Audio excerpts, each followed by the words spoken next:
Welcome to the Writers Weekly Podcast, a forum geared toward the writing enthusiast and those who want to make money from their writing. I'm Brian Whidden, managing editor of Writers Weekly, and I'll be your host along with Angela Hoy, the creator of Writers Weekly and president and CEO of BookLocker.com, a full-service book publishing company. Whether you want to learn how to become a professional writer, how to find writing gigs, or even publish your own book, then you come to the right place. We'll be discussing all kinds of topics relating to the writing and publishing industries.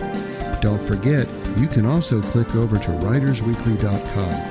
There, you'll find not only thousands of articles about professional writing, you can also find current paying markets and job listings to help you boost your writing career and even your bottom line. But for now, let's get on to this episode of the Writers Weekly Podcast.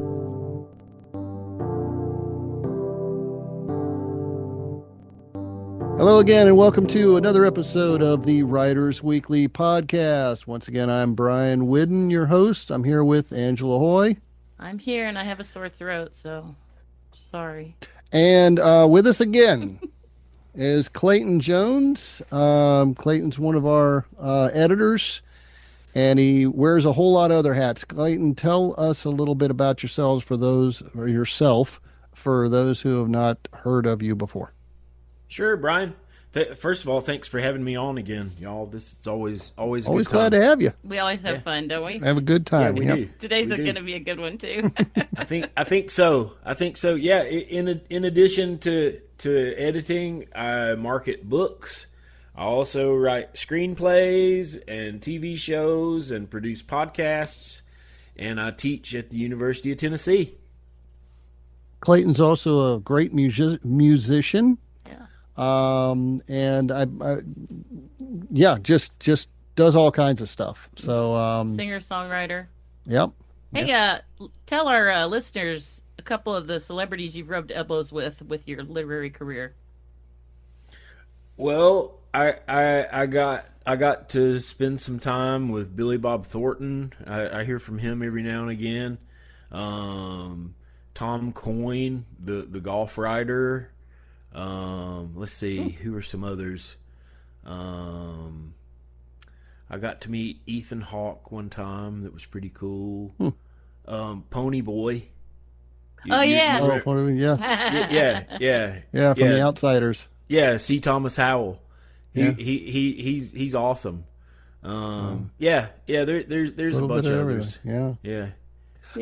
Okay, well, today, let's just jump right into it here. Today, we're going to be talking about stupid author tricks. Yay. And we all deal with a lot of authors, and most are pretty cool and reasonable, and but today we're going to talk about those who are not, and I think Angie's going to get started here. Well, first of all, stupid human tricks. We took that from David Letterman. And that's why we titled today's episode Stupid Author Tricks. I do want to preface this by saying we are not talking about any BookLocker authors today.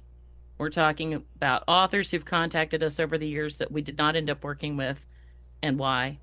And also about some headline news about some authors who did really, really stupid stuff to get themselves into trouble or to lose their credibility in their career. Yep. However, back to stupid human tricks. Back in the day when David Letterman was still on TV, he's still alive, isn't he?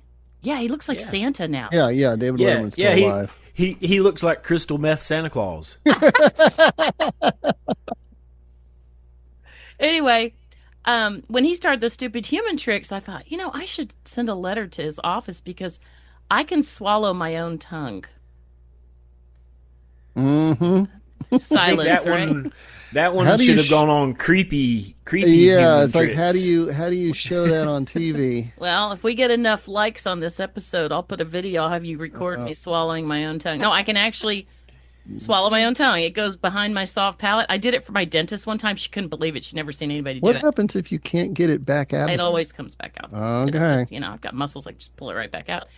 Anyway, it's going into some strange. Months later, I'm watching David Letterman, and they had a woman on there who could swallow her own tongue. I could have gotten famous for all the wrong reasons. Yeah. You. It could have been you. Gosh. So, Clayton, you want to kick off today's list of stupid author tricks? Yeah. I got one. I've got one. So I had a marketing client who, after we went through the onboarding process, which takes, you got to jump through some hoops, and we had a few meetings, and we had the marketing strategies laid out, and we began testing some ads.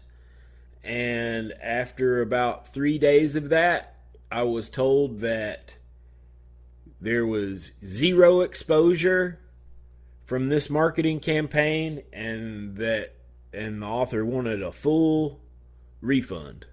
Mm-hmm. Yeah. But there's no way there was zero exposure. There was, first of all, there was exposure. Right. because I could see that there were thousands and thousands of impressions, and there were lots of clicks there. Pretty good click-through rate. Yeah. I chalked it up to a case of buyer's remorse. Well, what it sounds like to me is somebody who tried to get free services from you. Which happens. Yeah. Which happens. That's a real thing. You Yeah. do the work, and then they complain about something non-existent, and then they ask for a refund. You're like, I already did all the work. Well, and it actually, can I go ahead and segue this one into my second one? Oh, absolutely. Go ahead, Yeah. because it reminds me of something I heard about that happened to you. But go ahead. Go ahead. Yeah. Yes. So this other one, this campaign went on for a little while, and it was actually doing quite well. But this author was one of the instant fame seekers. Oh, yeah. Ended up purchasing, Angie, you'll know, the organization that does the big gala. That awards. one. Yep. Well, but it's it's you a know large... who you are. Yeah, right. You know who you are. Yeah, so this author did all that and purchased a bunch of book reviews, and Which is a no-no. And so here we are now with the book reviews taken down, and Amazon takes down book reviews that you buy. Yeah. They will even take down book reviews that your family members and friends submit. They somehow know if you're connected to somebody, and if they leave you a book review, Amazon will take it down. And Amazon has the power to terminate your book, to completely put your book out of business. Yeah, go ahead. Yeah. So after those warnings, no, this award is not a scam, and these book reviews are fine. That's what the author said. Right. So here we are. No instant fame. Well, I guess they got the instant fame from the scamming award, but now you get to be on the Writers Weekly podcast. There you go. Let me explain. It's this big, national thing. They've got pictures all over their website of all these people holding these awards. And but if you look up the company with complaints, one of the examples was a woman's mother submitted a mangled file to them. It wasn't, you couldn't even open it. Mm-hmm. And she won too. Yeah. I researched the particular company. Yeah. So you pay them a certain amount of money, and it's in the couple of hundreds, I believe, to go to this gala, and you're pretty much guaranteed an award. Oh yeah, and you paid for it. But you have to pay for the flight. Well, yeah, and the hotel, you got to pay for all that. But what they're after is then they start hammering you with their marketing, quote unquote, services, and those are going to cost you up into the 600s to thousands. Yeah. But that's what they're pushing, is they're trying to get you to pay them more money for their quote unquote services. So yeah, that's what they're all about. Is you're going to pay your own way. You're going to pay for your own flight, your hotel, and all that stuff. But you pay them a certain amount to get an award that you didn't win. You just paid them, and they're going to. It's called pay to play. Yeah. It's like the old Who's Who books. Yeah. Where if you paid the money, you were going to be in the book. Yeah. And one thing that I've, we see on occasion are these authors that, yeah, it may be their first book and they're already certain, absolutely certain that theirs is going to be a bestseller and that they're going to become famous and all that. And it's like, no, focus first on getting your book out there. Right. Focus on the process and getting it done right. Then focus heavily on your marketing. Right. Because you've got people that haven't even, sometimes you have people that haven't even finished the process and they're already starting to want to place book orders. They're wanting to schedule book signings. And it's like, wait a minute, get your name out there first. I actually wrote about this recently. An author said, she thought her book might be ready. This is one of our Ask the Experts in Writers Weekly. Thought her book, actually it was a guy, thought his book would be ready in about 10 months, but he wanted to go ahead and start telling people about it. And I told him, why? Yeah. Why don't you, Wait till big the mistake book is authors available. make, right, is they start bragging about their book before the book is even finished. You should be spending that time writing your book and getting it on the market before you start, trying to get accolades for it. Yeah. So, I mean, Clayton, you do book, you do the marketing stuff. How long does an author have to market their book? Isn't it pretty much the entire time it's on the market? right? Yeah. You can Yeah, well, do a whole yeah, new you campaign could- a year from now if you want. I mean, You can start marketing it before it's even published, but yeah, you can do it. I mean, I've got books that I'm marketing that are 15 and 20 years old. exactly. But if you start telling everybody about your wonderful book that's coming now, if you're Stephen King, okay, new Stephen King novel coming out in October, and everyone's going to wait to get. But if you're Joe Schmo who just wrote your first book and you tell everybody about this great book and nobody knows who you are, and they have nothing to click on to run off and buy that book if they think they would like to. 6 months later, when your book is out, 2 or 3 months later, when your book is out, nobody remembers. Another big problem is authors who just never finish that book. Well, there's that. Hey, I got this great book coming out. Well, it never comes out. A year later, Aunt Martha says, "Hey, what about that book?" Yeah. Oh, I never finished it. So, yeah, that's sad, but it happens. Yep. Okay, Angie, what do you got for us? Well, we heard from an author. He actually contacted me several times over the months. He sued Amazon, claiming that they didn't pay him for all his royalties. He sued them pro se. That means he represented himself in court. Now, Brian, what's the term for that? Only a fool. Yeah, whoever represents themselves in court has a fool for a lawyer. Right. He lost the lawsuit, and he had to pay Amazon's enormous legal fees. That was. You just don't go after the largest retailer in the world without a lawyer By yourself. Yeah. Here's another author we heard about from one of our authors. Told me about this other author. He was scammed by a publishing scammer, and then I contacted him to let him know his friend was correct. He was being scammed. I knew about the company. I knew exactly who it was. They were already on our spreadsheet. And I explained to him how the scams work. Then he got scammed by a fake marketer overseas. I think it was the exact same company, just putting on different hats. Then he got scammed a third time. I begged him to just stop sending people money online. It was a scammer who had a website up that offered to put up a Wikipedia page for you about you. Well, anybody can put up a Wikipedia page about anything. I know. You can go on and put your own Wikipedia page up. Oh man. And that is a problem that we run into fairly regularly as people come to us and, well, what do you think about this company? We're like, yeah, scam. Okay. And then they come back with something else. It's like, no, don't use them either. Well, I'm pretty sure that this is a legit thing. And they'll run off and do it. And they'll come back later. Oh, my God, you were right. That's actually on my list today. This author sent me all these email correspondence, and he'd spent thousands of dollars and asked me if he was being scammed. And I said yes. And I always explain how they're being scammed. And I look at the website and I look at complaints online, and I can a lot of those publishing scammers have almost identical websites. They're all different colors. All what?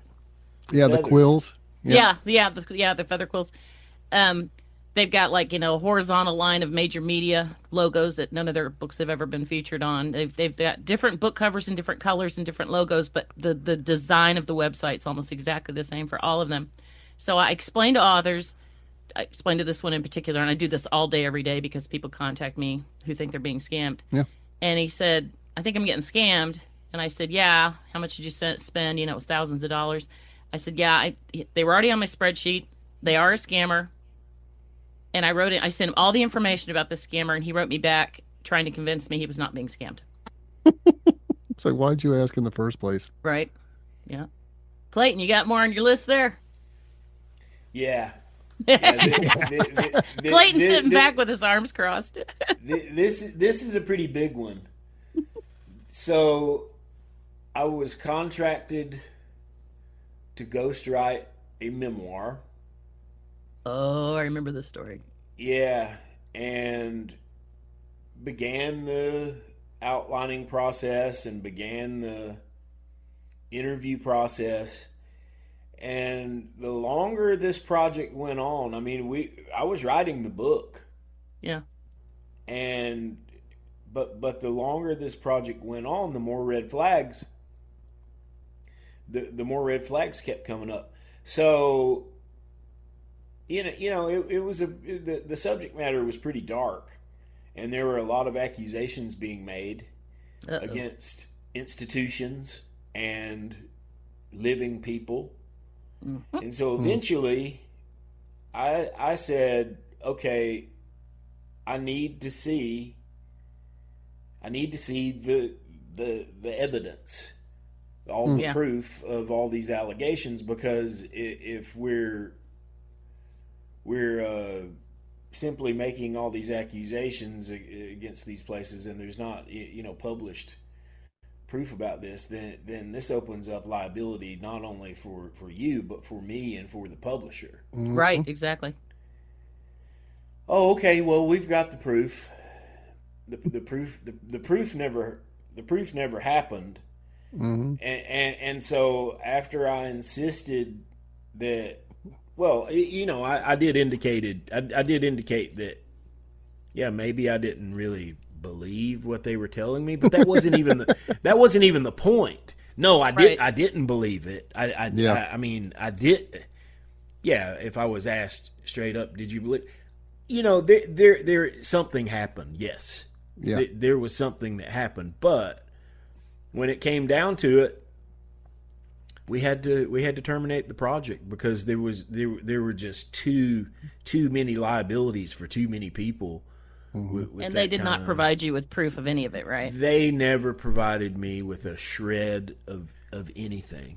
Which tells me that it wasn't true. Yeah. Or if it was true, nobody's going to touch that with a 10-foot pole because it was just too much.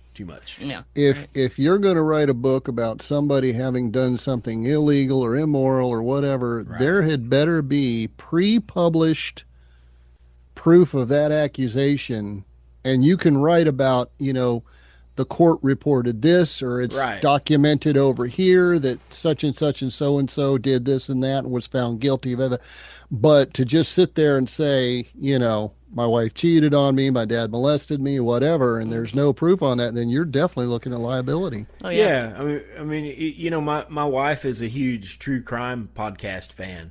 And that's what those true crime podcasts feed off of records.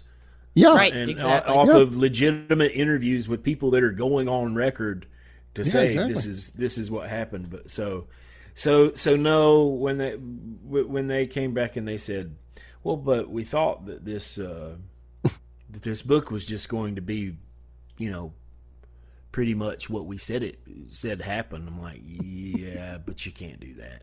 Some authors have the mindset that and this is not often, but they have the mindset that if they publish the book, everything suddenly becomes true, and the book is proof that everything's true. But nothing could be further from the truth. Yeah. And those people end up in court. Yeah. And Angela, you and I have discussed this at length more than once. in this particular case, I remember they said, well, we talked to our attorneys and they said that we had a case. Okay, it's not whether you have a good case and whether or not you can win it. The fact of the matter is, nobody wants to be sued. That costs money. Yeah. Right, yeah. Yeah. Also, And a lawyer telling you have a case doesn't mean the case has won in court. Attorney James Walsh, who works with us doing scam busting, he agrees that there's no shortage of slimy lawyers out there perfectly happy to file frivolous lawsuits just to get money in their pocket. Yeah, they don't care if their client wins or loses. No. Yeah. Yep. There was the story about the author who, we actually talked about this in a recent episode, who was a victim of a publishing scam, told them he didn't have any more money to send them, and it was a female he was talking to, and then she started romance scamming him, and he started sending her money because he felt sorry for her. So that was another not very smart thing to do. This one, I feel sorry for the guy, but honestly, he should have known better. I think over a period of 2 years, he sent a company $1 million to make a movie out of his book. Mm-hmm. Now, and we've covered this before too, that's not how it works. Movie companies pay for screenwriters. Movie companies pay for the production. The movie producers do it for everything. Clayton, you have experience with this type of thing, so explain to people where the money goes for these things. The money does not come out of the author's pocket ever. Well, there's a few ways it can work. I mean, I have been contracted lots of times to adapt a novel to a screenplay, and that's work for hire. But whatever happens after that, there are multiple ways it can happen. But never, ever, ever, ever is Hollywood going to call you up on the phone, or better yet, is Hollywood going to send you an email and say, Right. I just read your book that nobody else read, and it's great. Yeah. And just send us $1 million. Yeah, and here's $1 million. I mean, this is another one of those. If it's too good to be true, then it absolutely is. Yeah. There was one. He was going to have to pay the scammer. It might be the same guy. I can't remember. Like $30,000 for Brad Pitt to come in and audition. Yeah. Jeez. Yeah, and the author paid for it. So, incidentally, just a couple of weeks ago, the owners of that company, it was out of the Philippines, the owner of who had multiple offices and employees, he pled guilty. He was arrested a year ago in December because he was stupid enough to fly to the United States. And, I think it was millions and millions of dollars he'd scammed authors out of, most in the United States. 2 other people have also been arrested in that case, and they have not yet pled or gone to trial, but he pled guilty, and he was ordered to pay back all that money. All that money is gone. Yeah. All that money's long gone. Yeah. Let's see. Who else do we have? Similar to Clayton's problem with the authors where he was ghostwriting and it was clearly you couldn't prove any of the allegations. There are so many authors who've told me over the years, I don't care if I get sued. Yeah. Right. They think, I've heard authors say, I don't have any assets, so if they sue me, they're not getting anything anyway.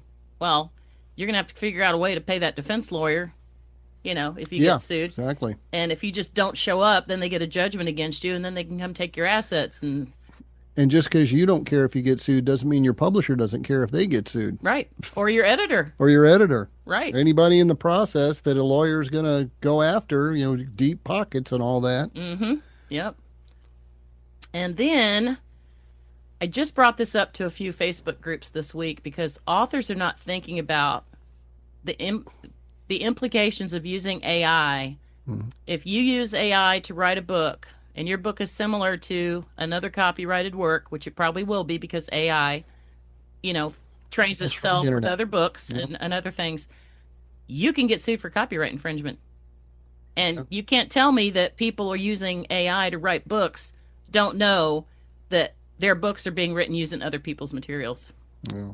Right, Clayton? Yeah. I've got several friends who are in on that lawsuit.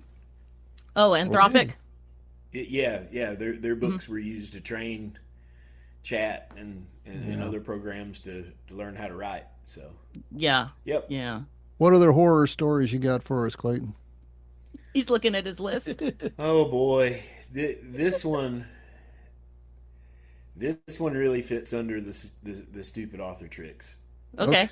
So the author, we started work on a manuscript, and I got an email that said that the edits were done, and what was my address?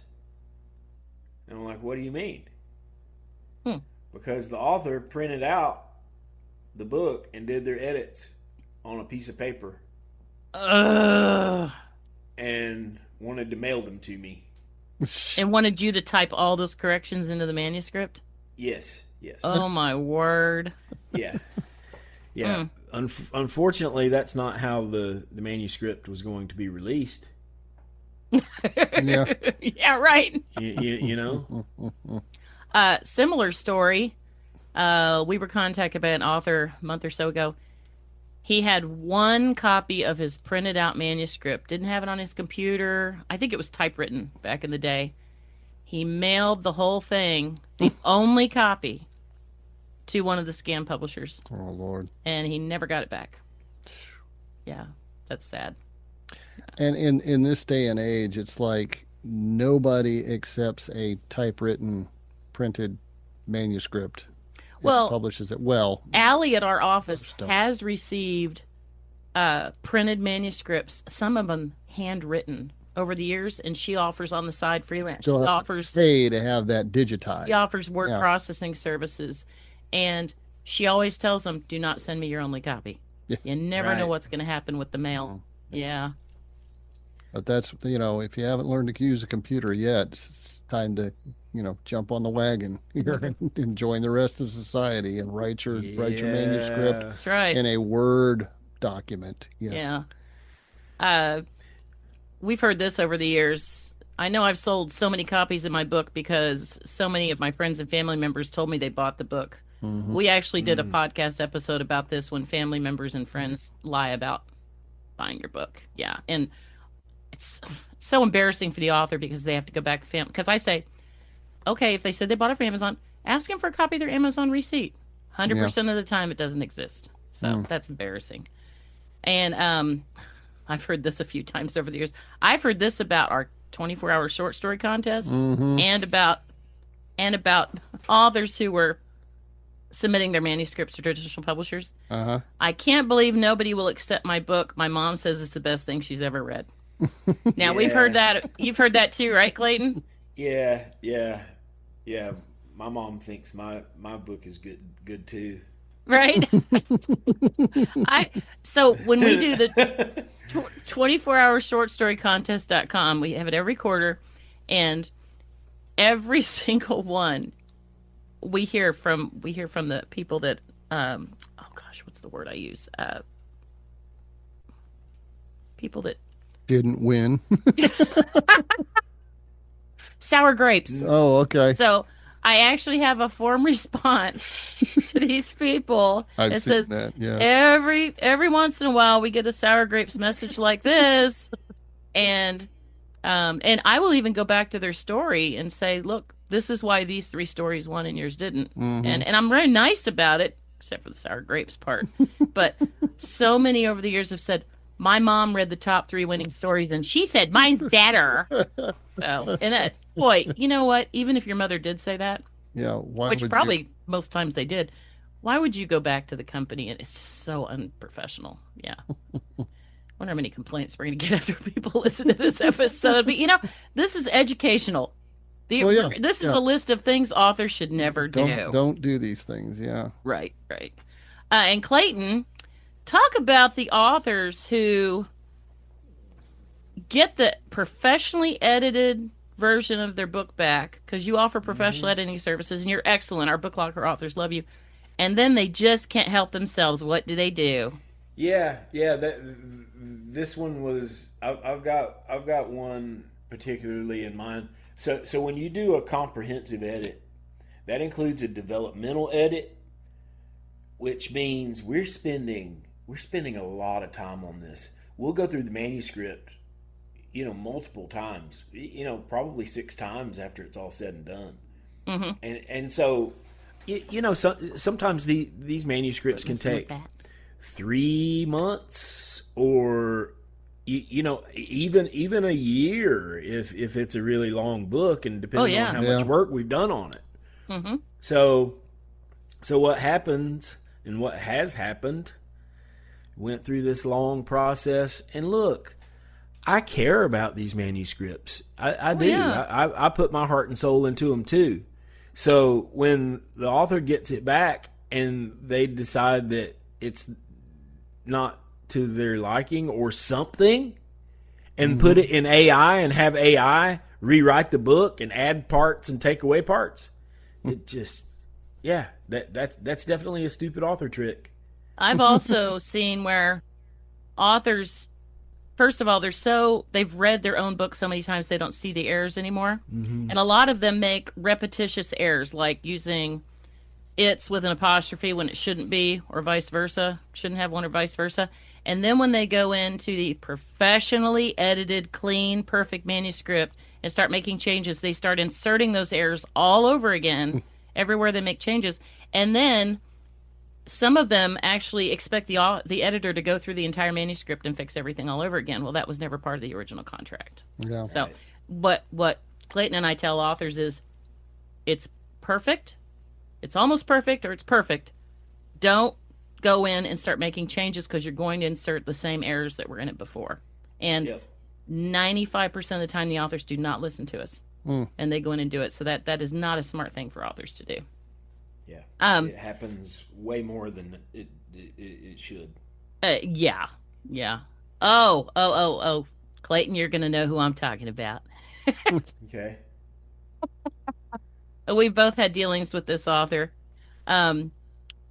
Claimed the manuscript was error-free and wanted me to take a look.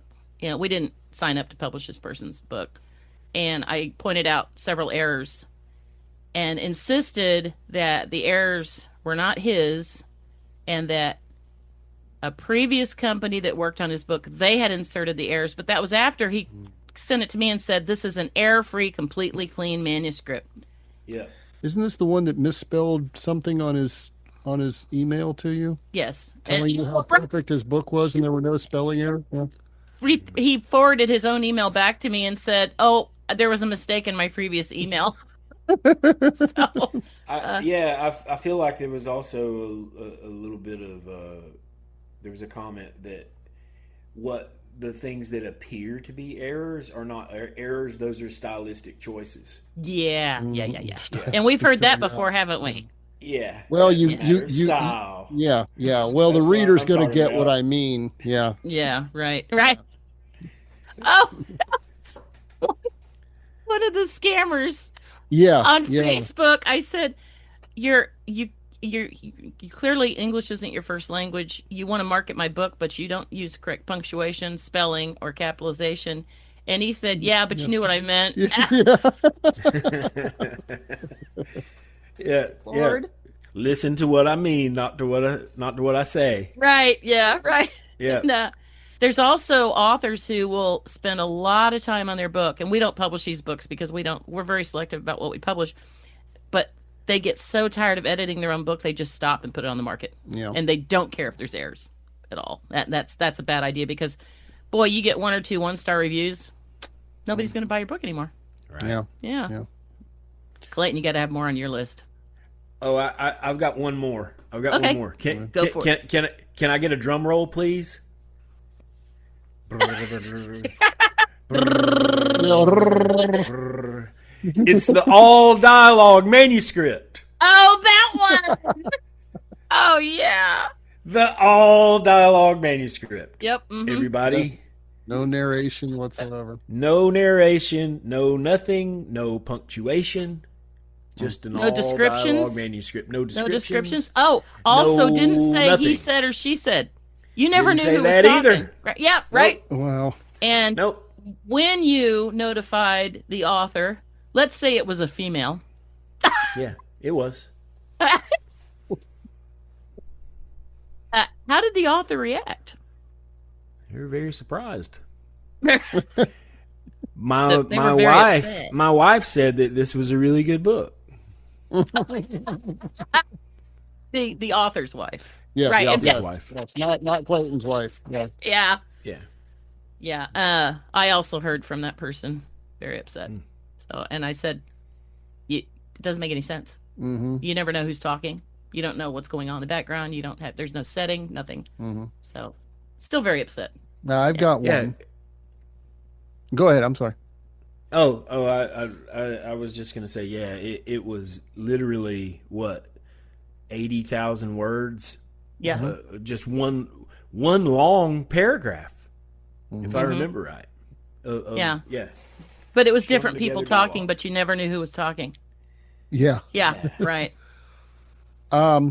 So when you decide to write your book and you want illustrations in it, or if you're doing any kind of marketing of your book, say like book trailers, and you decide to just go on the internet and find pictures that you think will work well, and all you got to do is right click and click that save as, and you download that picture and slap it in your book or in your marketing material. That's called copyright infringement. Yeah. But people seem to have this idea that because it came off the internet, it's free to use. Yep. Um, I hear that all the time. I have literally had people who said, "Well, let me go out and let me find some of these images for such and such." They'll actually go on to the like iStock or one of these what are some of the others Pixabay. Pixabay. There's another one I'm thinking of, but anyway, these places where you have to pay to get a photograph and download it. Mm-hmm. Well, they'll simply look for the photograph that they like, and they'll click that right click save as thing and send it to me. When I get it, it's got watermarks all over it saying iStock photo or Dreams Time or one of the Dreams Time. Yeah. Just because you were able to download it doesn't mean that something wasn't done to make sure everybody knows that was a copyrighted image. Right. Yeah. When you go to these stock image sites, yeah, all their images are behind a paywall. I mean, unless they specifically have some samples that you can download for free. But if it asks you to pay for it and you try to bypass that with the right click trick, it's going to put watermarks all over there to show everybody that you did not pay for that photo. It's when they send you the image, the watermarks are clear. They can see them. They know you can see them. Yeah. Do they expect you to go in and pay for the images? I have no idea. Well, No yeah, but idea. we don't use those. And when we build your book trailer, we stipulate in writing right up front that if you send us one of these copyrighted images, we're going to charge you a fee for the time it took us to look at that image and realize that it was copyrighted. So they've already been warned up front, but they still do it. Exactly, but some still do it. Yeah. Yeah. Here's something that came up last week, and our best-selling author, Gary Sturgis, author of Surviving Grief, 365 Days a Year, he wrote an article for Writers Weekly, and we'll put a link to that under this episode on writersweekly.com/podcast, episode 42, and it's about parasite marketers. Well, what is a parasite marketer? Andy? I was going back and forth with Gary by text one night, and I said, hey, we need to come up with a term for this. And what it is somebody he has 425,000 social media followers. People go on his social media posts underneath and try to promote their own books, which is really low class. Yeah. There's nothing illegal about it. It's just really low class. Just not very good manners. So I told Gary, I said, parasite marketers. He went, oh, I like that. I Googled it the next day. It's a really common term. Yeah. Yeah. It's companies that piggyback on companies and individuals that piggyback on successful brands to try to get business for themselves. So, yeah. Don't do Sorta that, like, authors. Sort of like the Memorial Day sale. We were talking about this yesterday. Yeah. Congratulations, you lost your friends and family. Let's get your money. Let's have a sale. Yeah. Right, yeah. Yesterday, I don't know when everybody's listening to this, but yesterday was Memorial Day, and Clayton and I were talking about Memorial Day is supposed to be a somber remembrance of our fallen heroes, and people have turned it into 4th of July. But that's a sign of the culture, is Yeah. most people see Memorial Day as nothing more than a 3-day weekend. They Right. don't understand why we have a Memorial Day and what we're memorializing. So Completely off topic. When we lived in Texas, we lived in LaPorte, Texas. Well, Shore Acres, but it was in the LaPorte School District. And the last year we lived there, the school district decided to have kids attend school on Memorial Day when, everybody's off work, right? But they gave them Cinco de Mayo off that year. yeah, Uh-huh. lovely. Yeah, but again, that was in Texas. Authors, here's another stupid author trick, and they're unknowingly doing it. They're feeding their text into AI programs to, get help with spelling, whatever, not realizing that they didn't read the fine print. And I've read Grammarly is very popular. Lots of people use Grammarly. If you don't specifically opt out, their contract says they can use all of your words to train their system. So if you use Grammarly and then you send your manuscript to, a major publisher in a year or so, they're going to run it through AI detectors, and it's going to show up as being AI written. So go ahead, Clayton. You're going to say something, aren't you? Oh, well, I mean, this isn't as much of a stupid author trick, but maybe a stupid writer trick. Yeah. I have gotten papers back from students where the prompt that they fed into chat or whatever was in there. Oh, yeah. Yeah. Oh, That's like those photos we found Yeah. on that scammer site. well, okay. We're going to have to go down a little bit in my notes because Clayton, I found a very similar story. Hold on right there, Brian. Okay. I was looking up, I Googled authors accused of using AI. Okay. So here are the 3 examples that Google gave me. The Shy Girl cancellation. That was the name of the book, The Shy Girl.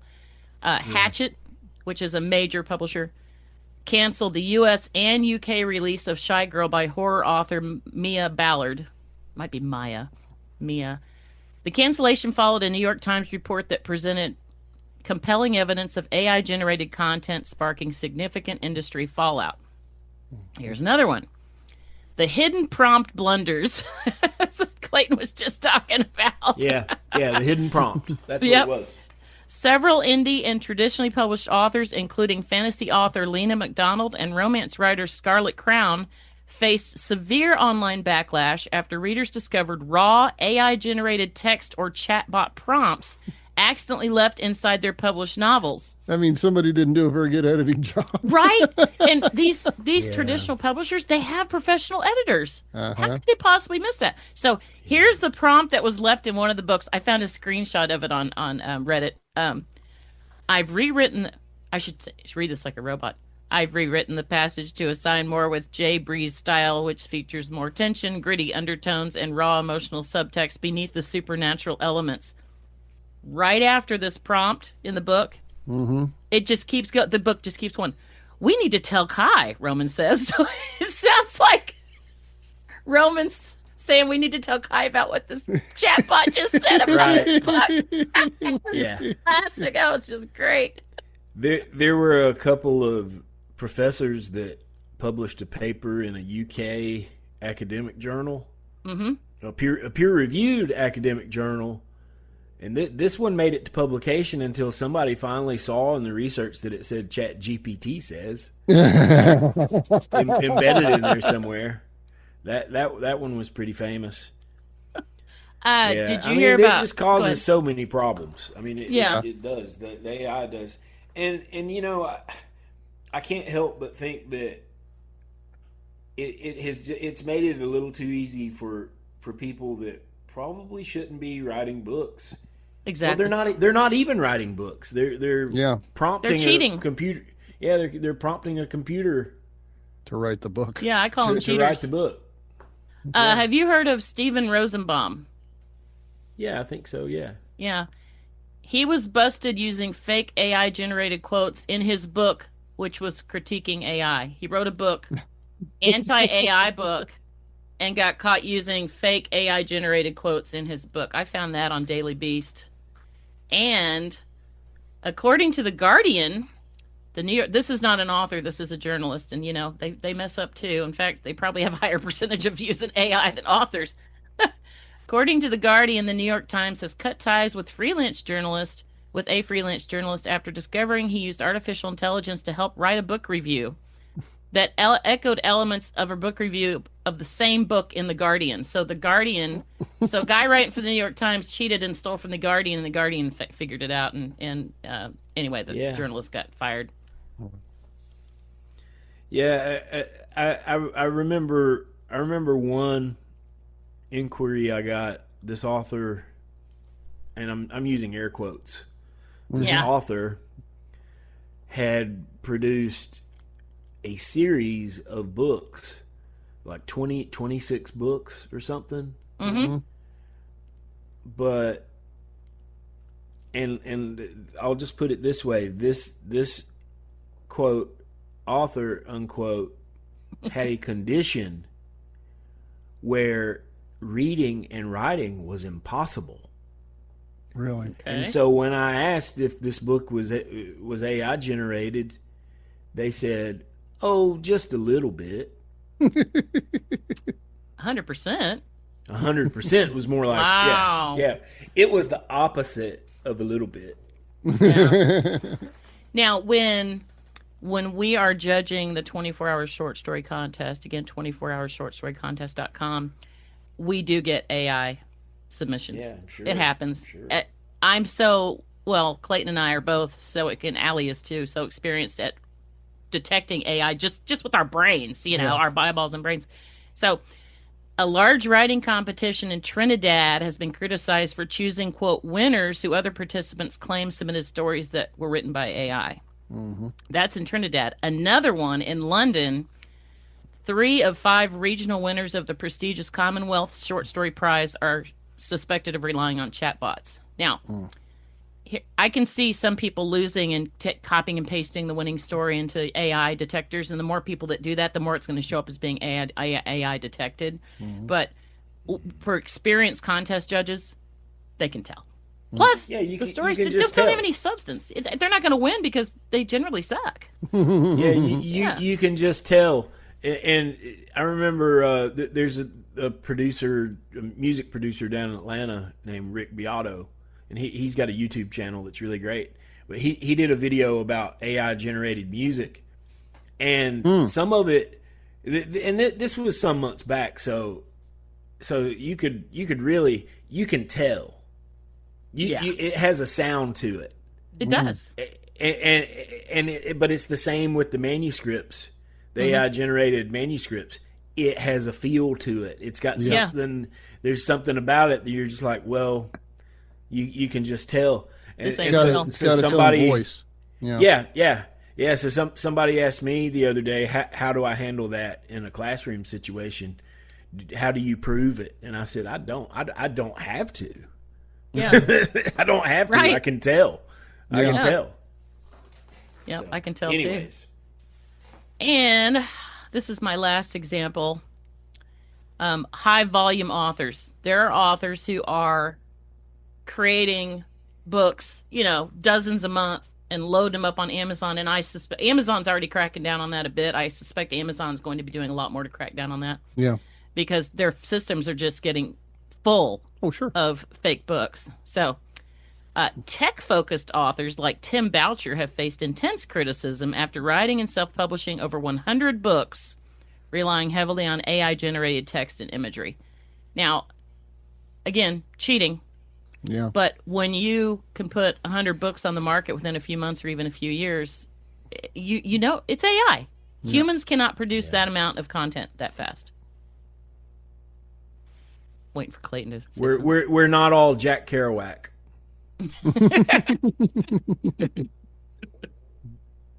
So I think that's all the. I have a lot of links to some of these stories that we will put under this episode on writersweekly.com/podcast.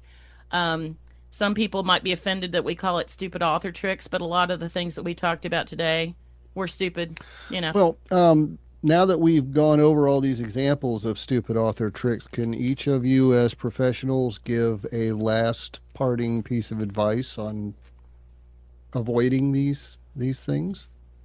I think if people would concentrate on ethics and manners, if we could bring ethics and manners back to this industry and, of course, the entire world, I think a lot fewer authors would have problems. Also, common sense when we're talking about the scam stuff, just common sense. And if an author is questioning, I'm not going to make fun of you if you contact me and asking me if you're getting scammed. I'm just, I'm very serious. I want to help you. I want to help you save money.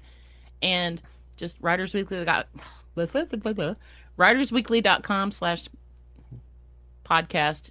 Every episode has a comment button, or go to the top of the website, contact us. Those go right to me. But yeah, manners, ethics, don't steal other people's work. Don't rely on AI because that's stolen material. And use your common sense. Yeah. Anything else, Clayton? Be humble. Yeah. Amen.